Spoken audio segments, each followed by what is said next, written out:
Assalamualaikum everyone. I hope you people are doing good, and today I'm going to discuss something really very important, really very amazing with all of you, और वो है हमारे command words. CSS के paper में command words बहुत important होते हैं। ये वो टर्म्स होती हैं जो आपके क्वेश्चन में लिखी होती हैं और जिनके बगैर आप अपना क्वेश्चन सही से डिकोड नहीं कर पाते। सो बिफोर मूविंग फॉरवर्ड मैं आप लोगों को ये कहूँगी कि अगर आपको कोई चीज़ कोई सीएसएस से रिलेटेड चीज़ समझ नहीं आ रही है, आप बिगनर है और आपके माइंड में बहुत सारी कन्फ्यूजन हैं, तो मैं आपको अप्रिशिएट करूँगी आप वो कमेंट सेक्शन में बता सकते हैं ताकि अगली गाइडेंस वीडियो आपकी उसी के ऊपर हो।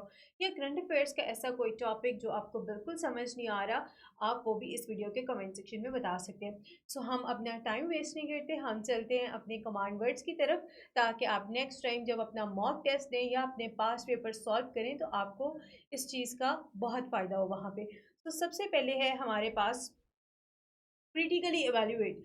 क्रिटिकली एवेल्यूएट एक ऐसी टर्म है जो जब हम सीएसएस की तैयारी शुरू करते हैं ना, तो क्रिटिकल एनालिसिस, क्रिटिकल का वर्ड हमें हर जगह सुनने को मिलेगा।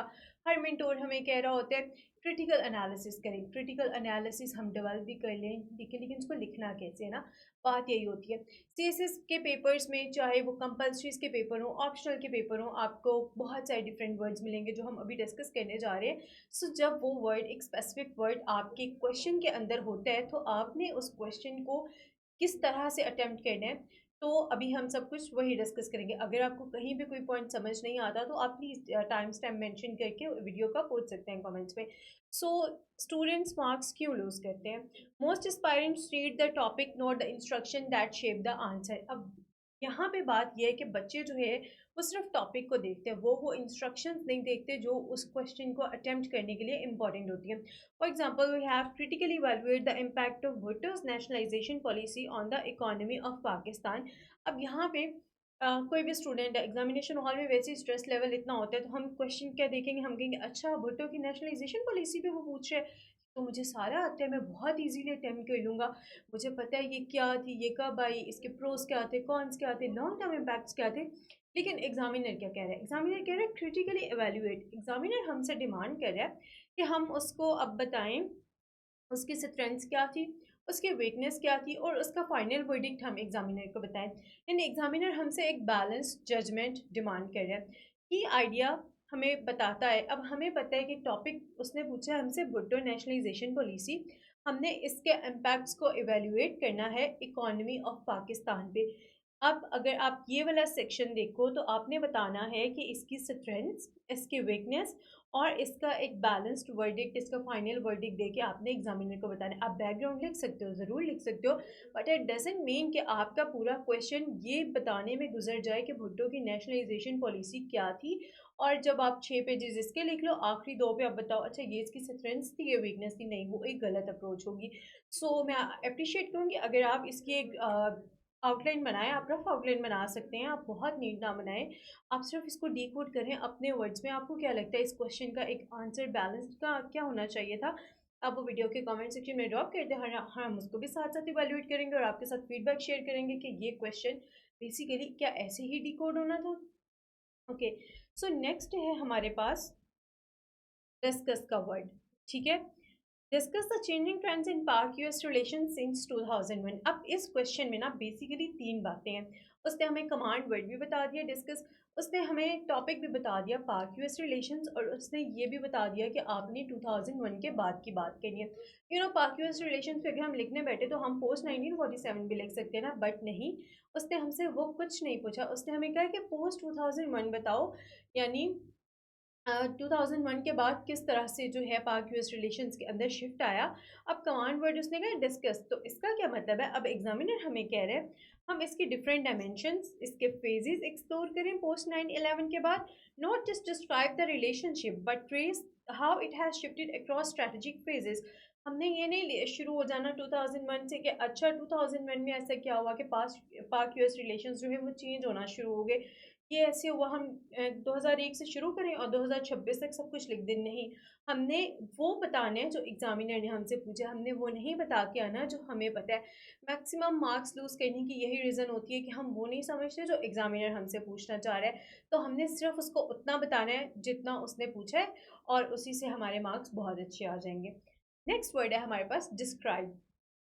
ओके, सो डिस्क्राइब का जब टर्म एग्जामिनर यूज़ करेगा तो उसका हमने क्या करना है। अब हमारे पास क्वेश्चन है, ये सारे by the way Pakistan affairs के पास पेपर के क्वेश्चंस हैं। क्वेश्चन है, describe the political system of Pakistan, which forms of government is suitable to make the country politically stable. तो कौन सी फॉर्म्स ऑफ गवर्नमेंट है जो कंट्री को पॉलिटिकली स्टेबल बनाने के लिए इंपॉर्टेंट है। Command word again we have describe, and then the topic is political system of Pakistan. अच्छा, ये चीज़ ना आपके क्वेश्चन को डी कोड करने के लिए भी इंपॉर्टेंट है। अगर हम इसको चंग बाय चंग देखें, डिस्क्राइब द पॉलिटिकल सिस्टम, अब वगैरह पाकिस्तान के पॉलिटिकल सिस्टम को डिस्क्राइब करो। विच फॉर्म ऑफ गवर्नमेंट, कौन सी form of government is suitable to make the country politically stable, कौन सी फॉर्म ऑफ गवर्नमेंट है जो कंट्री को पॉलिटिकली स्टेबल बनाने के लिए इंपॉर्टेंट है। एग्जामिनर हमसे क्या चाह रहा है, हम उसको फीचर्स बताएं, हम स्ट्रक्चर बताएं, कॉम्पोनेंट्स बताएं, फंक्शंस बताएं। स्टूडेंट को डिस्कस क्या करना है यहाँ पे, parliamentary democracy, federal structure, executive, legislature, judiciary and constitutional framework.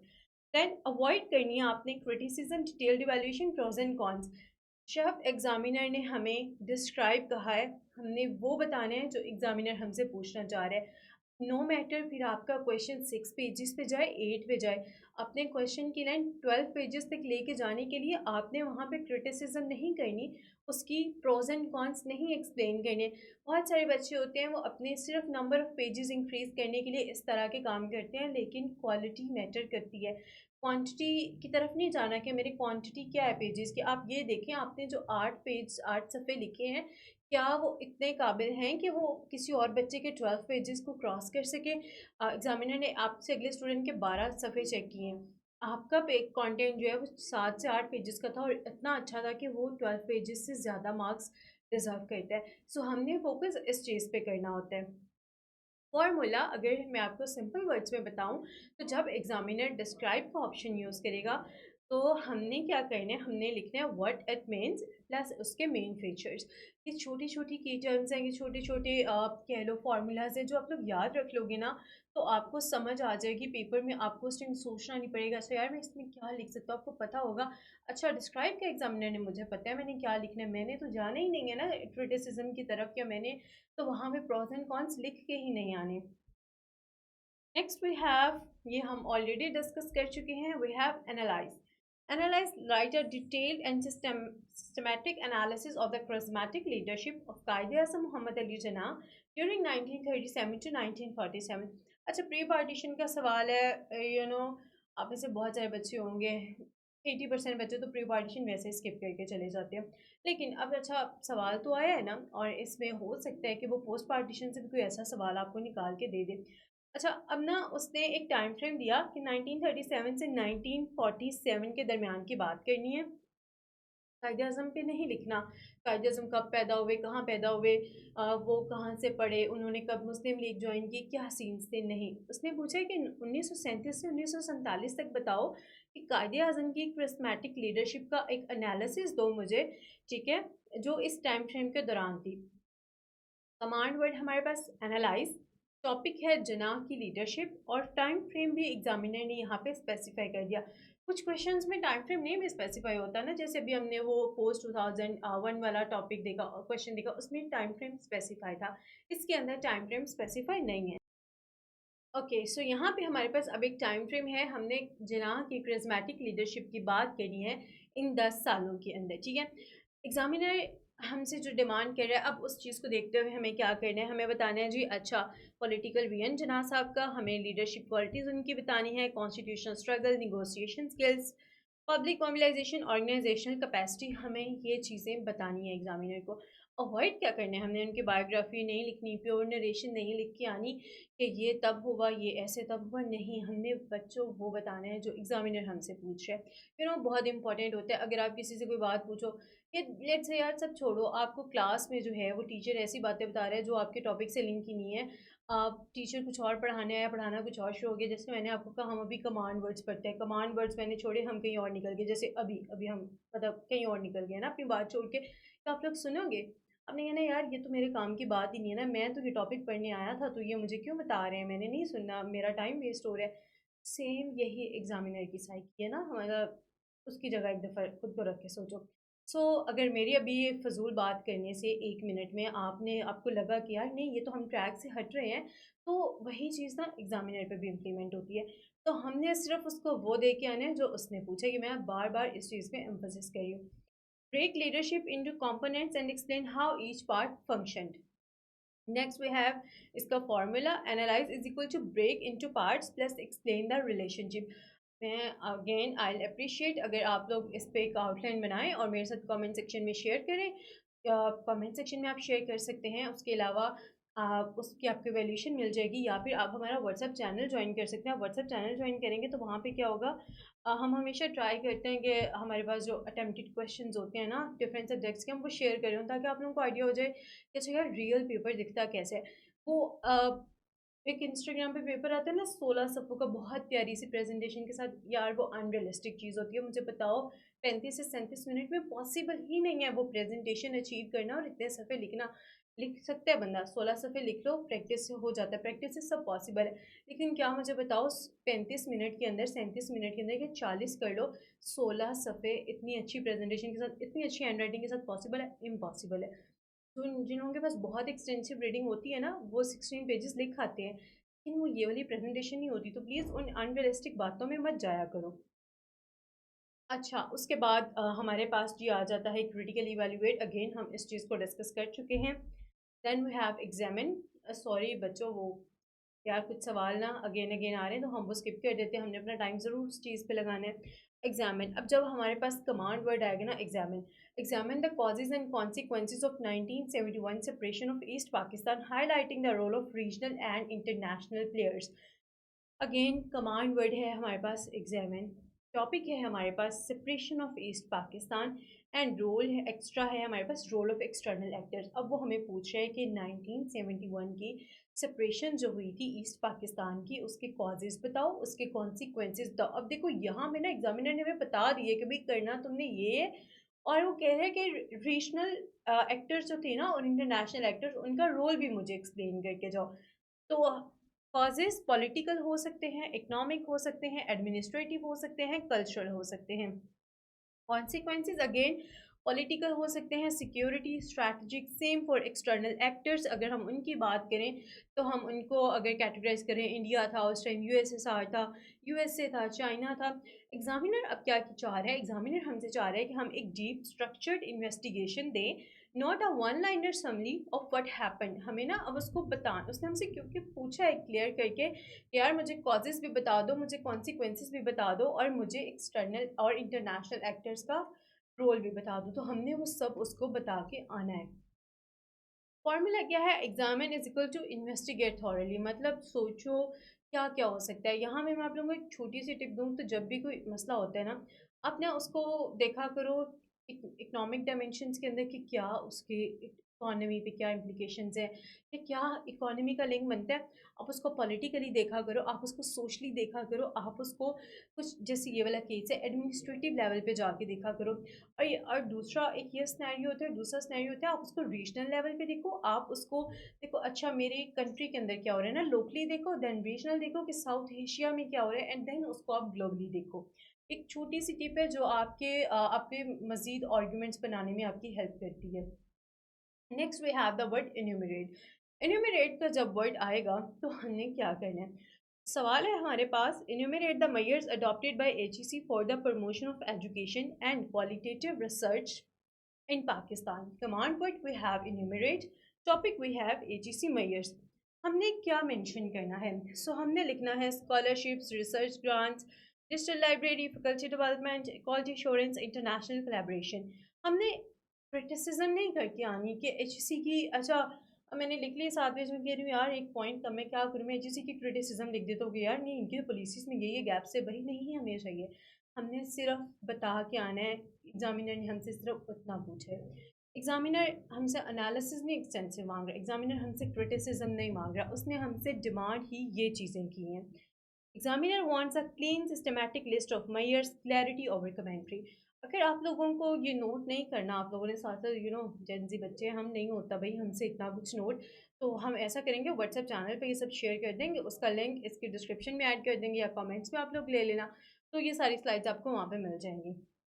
लेकिन फिर आपने भी प्रॉमिस करना है आप इसी पैटर्न पे दूसरे क्वेश्चंस भी बाकी सब्जेक्ट्स के अपने अटेम्प्ट करोगे। और अगर इन कमांड वर्ड्स के अलावा आपको कोई और कमांड वर्ड नज़र आता है तो आपने ज़रूर बताना है कमेंट्स में, ताकि उसको हम लोग डिस्कस कर सकें। एग्जामिनेशन हॉल में जाने से पहले अपनी तमाम कन्फ्यूजन क्लियर करना बहुत इंपॉर्टेंट होता है। So enumerate is equal to list systematically. Next, we have the word how for. How for the emergence of non-state actors and non-traditional security threats in Pakistan attributed the long decades of warfare in Afghanistan. So यहाँ पे हमारे पास है command word कह लें, वो phrase की form में दो अल्फाज आ गए ना, how for. We have the topic non-state actors and variable Afghans war contribution. Again, dissect the topic. Sporting argument है, the Afghan war contributed significantly to the rise of non-state actors. We have the counter argument, governance failures, poverty, radicalization, external funding, and we have the final verdict, to a large extent but not entirely qualify your conclusion. Formula है extend plus evidence plus qualification. ठीक है, I am leaving this question up to you. मैं again I appreciate के आप इसको attempt करेंगे, आप इसकी आउटलाइन बनाएंगे और मेरे साथ कमेंट सेक्शन में शेयर करेंगे। मैं सबके कमेंट्स देख के उनको रिप्लाई करूँगी। Then we have the word appraise. Command word is appraisal, topic is Iqbal versus Jinnah. Topic पढ़ लेते हैं। Conduct a comprehensive appraisal of the similarities and differences between Iqbal's philosophical ideas and Jinnah's interpretation of Pakistan's ideology. Command word है appraisal, topic है Iqbal versus जिन्ना हमारे पास। और अब हमने क्या बताना है, एग्जामिनर कह रहे हैं कि उसकी सिमिलैरिटीज़ और डिफरेंसेस देखो इकबाल के फिलोसफिकल आइडियाज़ में और जिन्ना की पॉलिटिकल इंटरप्रिटेशन में of the Pakistan ideology. Ideology of Pakistan is the first chapter of Pakistan affairs, और आई थिंक ये वो चैप्टर है, आई थिंक नहीं बल्कि आई एम मतलब हम बचपन से ये पढ़ते आ रहे हैं। पाकिस्तान स्टडीज़ की हम किताब जब बचपन से पढ़ रहे हैं तो उसमें ना पहला टॉपिक ये होता था नज़रिया पाकिस्तान या आइडियोलॉजी ऑफ पाकिस्तान, हम बचपन से पढ़ते आए हैं। लेकिन अब ना उसका थोड़ा सा लेवल अप हो गया ना, हमने थोड़े रेफरेंसेस ज़्यादा याद कर लिए। हमने जो है उस पर रीडिंग हमारी थोड़ी सी एक्सटेंसिव होगी। बचपन में तो वही 3-4 डेफिनेशंस होती थी, बल्कि एफएससी तक वही रही। अब एग्जामिनर क्या चाह रहा है, हम एग्जामिनर को सिमिलैरिटीज़ बताएं, हम डिफरेंसेस बताएं और हम उसको फाइनल असेसमेंट करके दें। Muslim identity, separate nationhood, political empowerment. अगर इन दोनों के आइडियाज़ में सिमिलैरिटीज़ थी तो इट इज़ डैम पॉसिबल कि उनके आइडियाज़ में डिफरेंसेस भी थे। अगर एक ही चीज़ को दो लोग लीड कर रहे हैं, ठीक है, तो कॉन्फ्लिक्ट ऑफ इंटरेस्ट आ सकता है। दोनों का मकसद एक हो सकता है, लेकिन उस मकसद तक पहुंचने का रास्ता दोनों का अलग हो सकता है। अब सब एग्ज़ाम्स में अपेयर होने जा रहे हैं इंशाल्लाह, तो आप सब ने जो है मंजिल एक ही है सीएस से, लेकिन रास्ते सबके मुख्तलिफ हैं। कोई बहुत सारे मार्क्स देता है, कोई बिल्कुल नहीं देता। कोई सारा सिलेबस कवर करता है, जो कि वैसे ह्यूमनली इम्पॉसिबल है यार, लेकिन कोई सिलेक्टिव करके चला जाता है। कोई सिर्फ पास्ट पेपर्स पे ध्यान देता है। तो आपके आइडियाज़ के अंदर सिमिलैरिटीज़ भी हैं। पास्ट पेपर्स को हो सकता है सब बच्चे अप्रिशिएट कर रहे हो, और आपके आइडियाज़ में जो है वो डिफरेंसेस भी हैं। हो सकता है कि मॉक्स को सब ना अप्रिशिएट कर रहे हो, हालांकि अप्रिशिएट करने वाली चीज़ है, लेकिन फिर भी ना किसी का क्या पता होता है, सबके आइडियाज़ डिफर करते हैं। Okay, one question, different command words. Bhutto's nationalisation policy हमारे पास टॉपिक है पाकिस्तान अफेयर्स का, ठीक है। अगर डिस्क्राइब भुट्टोस नेशनलाइजेशन पॉलिसी आता है, हमने बताना है व्हाट वाज द पॉलिसी। अगर डिस्कस आता है, what were its major dimensions. अगर एनालाइज आता है, what was why it was introduced and how did it affect the economy. critically evaluate what were its strengths and weakness, and then we have assessed how successful was it. अच्छा, बहुत सारे बच्चे ना हम जब अक्सर नियर पेयर के comments देख रहे होते हैं इंस्टाग्राम के, हम लोग सेमिनार्स हमारे हो रहे होते हैं, सेशंस हो रहे होते हैं, एक ना बहुत कॉमन सवाल होता है। जैसे कुछ दिन पहले सर ब्रार का एक सेशन था, तो वहाँ पे भी ना एक सवाल था, सर मैं एक टॉपिक को कितनी डायमेंशंस में तैयार करूँ। तो सर ने उसमें ना वैसे जवाब दिया कि आप पास्ट पेपर्स देखें, आपको पता चल जाएगा कि एग्जामिनर ने एक टॉपिक कितनी डोमेन्स में पूछा होता है। सेम यही सवाल हर टीचर से किए जा रहे होते हैं।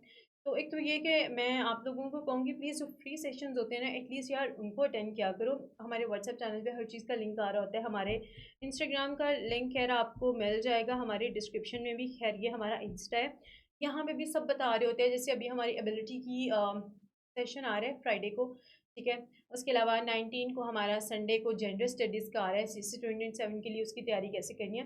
बात ना यही हमेशा बंदा यहीं पे आके अटक जाता है कि मैंने अगर ये टॉपिक पढ़ना है तो कितनी डायमेंशंस में पढ़ना है। भुट्टो नेशनलाइजेशन पॉलिसी है ना, पास्ट पेपर्स पकड़े हैं, हमें पता चल गया अच्छा यार पास्ट पेपर्स में सिर्फ उसने डिस्क्राइब या डिस्कस कहा था, लेकिन क्या और इसकी डायमेंशंस हो सकती हैं। अच्छा मैं इसको एनालाइज भी करके देख सकता हूँ, यार मैं इसको क्रिटिकली एवेल्युएट करके भी देख सकता हूँ, मैं इसको असेस करके भी देख सकता हूँ।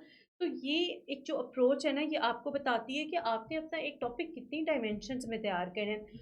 और अब तो गाइस जीपीटी का ज़माना है, तो क्लॉड आ गया, उससे भी अच्छा एक एआई टूल है। सो एआई को यूज़ करें, एआई बुरी चीज़ नहीं है हाँ, लेकिन उस पर रिलाई भी नहीं इतना करना शुरू हो जाना कि आपकी अपनी जो है ना वो थिंकिंग स्किल्स ख़त्म होना शुरू हो जाए। पहले सोचो कि अच्छा मैं ये सवाल सही सोच रहा हूँ, दैन जीपीटी से बात करो कि यार ये मैंने काम किया, मुझे बताओ सही है या नहीं है। Okay, master the formula, identify the command words जो हमने डिस्कस किए उनको आप आइडेंटिफाई करो। यार सॉरी थोड़ा सा लंबा हो गया लेकिन इंपॉर्टेंट है ना आप लोगों के लिए। टॉपिक को आइडेंटिफाई करो, हिडन रिक्वायरमेंट उसकी आइडेंटिफाई करो, build outline accordingly. Time period देखो एग्जामिनर ने अगर दिया हुआ है, कंपैरिजन देखो अगर उसने पूछा हुआ है जैसे उसने इकबाल और जना साहब का पूछा, इवेल्युएशन देखो, ठीक है, causes consequences. Final take away ये है बच्चों कि ये बिगेस्ट मिस्टेक है सीएसएस के अंदर, जो हम सवाल का जवाब वो नहीं देते जो एग्जामिनर पूछता है। वो एक कहावत है ना, सवाल गंदम जवाब चना, नहीं पता नहीं मैंने सही बोला है या नहीं, खैर वैसे तो अगर मैं गलत हुई तो please correct me. The highest scoring candidate answer the demand of the question. बच्चा वो बताता है जो एग्जामिनर पूछता है, बच्चा वो नहीं बताता जो उसको पता होता है। यार पता भी हो तो एग्जामिनर पूछेगा, हमें पता हो गई तो हम बताएंगे ना, इसलिए सवाल भी ध्यान से सिलेक्ट करना है। साथ में से अगर 4 करने हैं तो वो 4 बड़े अच्छे वाले करने हैं। Remember the topic tells you what to write. Topic बताता है कि आपने लिखना क्या है। The command words tell how to write. Topic Bhutto's nationalisation policy बता रहा है कि यार तुमने लिखना क्या है। कमांड वर्ड एवेल्युएट है, एनालाइज है, डिस्क्राइब है, वो बता रहा है कि क्या लिख के आना है इसके अंदर, how to write. The examiner award marks for relevance not for information overloaded. Examiner marks देता है आपको रेलिवेंस की बेस पे। यू नो अभी सर इकराम के जैसे हमारे ऐसे के बहुत सारे फ्री सेशंस हुए थे, और बड़े मज़े के थे यार वो सेशंस भी, ऐसे ना बिल्कुल फ्री सर पढ़ा रहे थे उसमें। आप लोग ऐसे सेशंस प्लीज़ अटेंड किया करो, और जब आपको आपके सामने ना एक लेजेंड टीचर खड़े हो ना, तो आप वैसे ही मतलब हर चीज़ बनना उनसे पूछ के वो आप अपनी कन्फ्यूजन क्लियर करके जाते हैं, तो प्लीज़ वो सेशन ज़रूर अटेंड किया करो। तो वो भी ना ऐसे में एक बड़ी बात करते हैं कि जो ऐसे रेलिवेंट होना चाहिए, तो हर सवाल को एक मिनी ऐसे की तरह ट्रीट करो और अपने सवाल को रेलिवेंट बनाओ। अगर आप लोगों के इससे रिलेटेड कोई सवाल है, please guys let me know in the comments, और अगली वीडियो किस चीज़ पे आनी चाहिए मैं आप लोगों के कमेंट्स का वेट करूँगी और फिर हम उसी बेसिस पे बनाएंगे। आई नो लास्ट वीडियो पे आप लोगों ने इकोनॉमिक सर्वे की भी बात की हुई है, और भी एक दो बच्चों की रिक्वेस्ट थी। हम उसको ज़रूर कंसीडर करेंगे, हम आपको तो बिल्कुल इग्नोर करते हैं, आप हमारे लिए बड़े इंपॉर्टेंट हो। एंड लास्टली हमारे फ्री क्रॉनिकल्स, आई होप आप लोग को नज़र आ रहा होगा। अच्छा, हमारी ये फ्री मंथली मैगजीन है, अभी जुलाई एडिशन आ चुके हैं, इससे पहले जो है जून एडिशन भी अवेलेबल है। आप इसको जो है इसका लिंक डिस्क्रिप्शन में आपको मिल जाएगा, आप इसको वहाँ से डाउनलोड कर सकते हो।